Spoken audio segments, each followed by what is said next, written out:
Adil Katalino, Bacuramin Kasaruga, Basengat Kajubata, Haayung, Ahe kabar kita.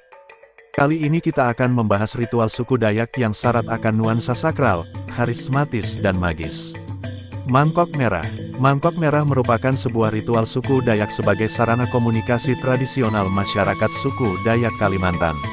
Alat ini digunakan untuk menyampaikan pesan kepada masyarakat agar waspada terhadap gangguan dari suku lain ataupun musuh yang akan menghancurkan dan merusak persatuan dan kesatuan mereka. Tiap bagian yang ada dalam mangkok merah ini penuh dengan arti, kehormatan dan mistis. Alat ini disebut mangkok merah karena di dalam mangkuk tersebut berisi darah merah. Darah merah ini memiliki arti bahwa masyarakat akan membela dan mempertahankan suku mereka sampai titik darah penghabisan. Selain berisi darah merah, mangkuk ini juga berisi 2 helai bulu burung dan selembar daun lontar. 2 helai bulu burung adalah simbol dari berita yang dibawa ke seluruh anggota akan tersampaikan secepat burung yang terbang. Sedangkan daun lontar diibaratkan simbol untuk melindungi pembawa pesan dari panas dan hujan. Masyarakat adat Dayak akrab dengan tradisi mengayau. Tradisi ini mempunyai hubungan erat dengan ritual mangkuk merah. Mereka percaya jika ritual tersebut sebagai sarana berkomunikasi dengan para roh nenek moyang. Bahkan ritual ini juga kerap digunakan sebagai bentuk pertahanan dalam menjaga keselamatan dari serangan pihak lain, terutama saat terjadi peperangan atau konflik yang mengancam jiwa banyak orang. Namun, penggunaan ritual tersebut tak bisa sembarangan dilangsungkan.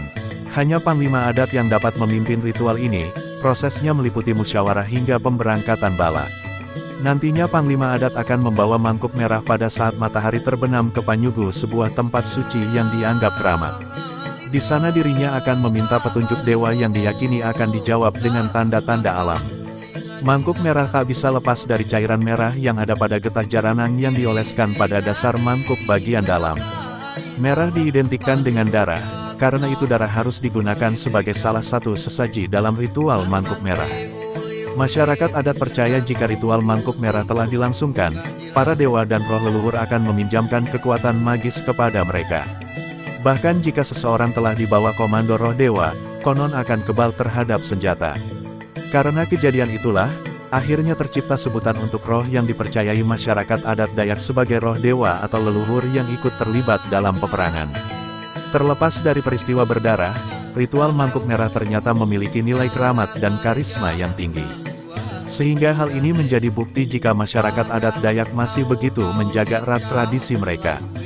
Beberapa peristiwa mangkuk merah yang pernah terjadi ialah saat perlawanan terhadap pendudukan Belanda di Kalimantan oleh suku Dayak. Dan yang tak kalah menyeramkan adalah peristiwa 1967, yaitu peristiwa penyerangan yang disertai pembunuhan dan pengusiran yang dilakukan oleh suku Dayak terhadap permukiman warga etnis Tionghoa di pedalaman Kalimantan Barat pada akhir tahun 1967. Peristiwa yang terjadi antara bulan September hingga Desember tahun 1967 ini menjadi salah satu tragedi kemanusiaan dalam sejarah Indonesia. Peristiwa Mangkuk Merah 1967 yang sangat kental dengan nuansa politik ini dipicu oleh serangkaian rekayasa pembunuhan sejumlah tokoh Dayak dan Tentara Nasional Indonesia (TNI), menuduh pelakunya adalah pemberontak PGRS Parakou dan etnis Tionghoa merupakan penyokong mereka. Peristiwa ini mengakibatkan setidaknya 3.000 korban tewas terbunuh di pedalaman dan sekitar 4.000 sampai 5.000 korban tewas di pengungsian di Pontianak dan Singkawang karena gizi buruk, minimnya fasilitas sanitasi, kesehatan, dan keterbatasan pasokan pangan.